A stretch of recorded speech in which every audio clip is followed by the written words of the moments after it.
Karnataka news beat follow ಮಾಡಿ, subscribe ಮಾಡಿ. ಹೇಳ್ರಿ, ಇವಾಗ ರೈಟ್ ಜಾಸ್ತಿ ಆಗಿದೆ. ಇವತ್ತು 3 ರೂಪಾಯಿ ಜಾಸ್ತಿ ಆಗಿದೆ, 2 ರೂಪಾಯಿ.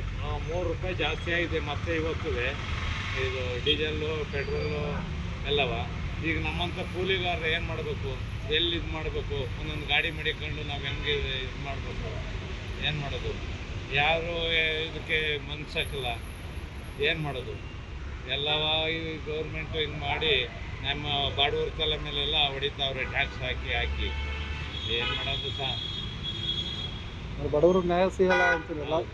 ಬಡವ್ರಿಗೆ ನ್ಯಾಯ ಎಲ್ಲಿ ಸಿಗುತ್ತೆ ಸಹ? ಬಡವರಾಗಿ ಇರಬೇಕು, ದೊಡ್ಡವ್ರ ಥರದೇ ಇರಬೇಕು.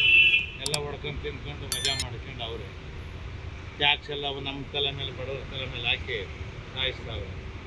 ಅವ್ರು ಕೇಳೋರಿಲ್ಲ, ಹೇಳೋರಿಲ್ಲ ಅಲ್ಲಿ. ಯಾಕಂದರೆ ಇವಾಗ 50ರಿಂದ 60 ಆಯ್ತು ಪೆಟ್ರೋಲ್ ರೇಟು. ಈಗ 120 ಆದ್ರೂ ಸುಮ್ಮನೆ ಏನು ಅನಿವಾರ್ಯ ನಮಗೆ.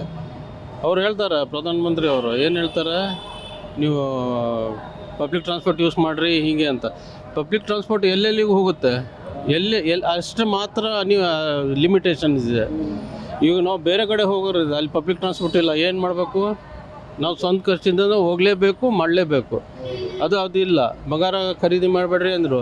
ಈ ಮದುವೆ ಮುಂಜಿಗಳಿಗೆಲ್ಲ ಬಂಗಾರ ಇಲ್ಲದೆ ಯಾರು ಇದು ಮದುವೆ ಮಾಡ್ತಾ ಇಲ್ಲ. ಅಂದರೆ 1 ವರ್ಷ ಮಟ್ಟ ಮದುವೆನೂ ಮಾಡಬಾರ್ದು. ನೆಕ್ಸ್ಟ್ ಈಗ ಮುಂದೆ ಬರ್ತಾ ಒಂದು ದಿವಸ ಊಟ ಬಿಡ್ರಿ ಅನ್ನೋ ಬರುತ್ತೆ.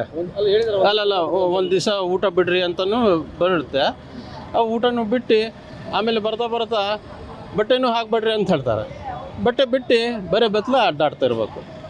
ಯಾಕಂದ್ರೆ ಇಲ್ಲಿವರೆಗೂ ಬರುತ್ತೆ ಪರಿಸ್ಥಿತಿ, ಈಗ ಬಂದೇ ಬರುತ್ತೆ ಈ ಥರ. Sir, Karnataka news beat follow ಮಾಡಿ, ಸಬ್ಸ್ಕ್ರೈಬ್ ಮಾಡಿ.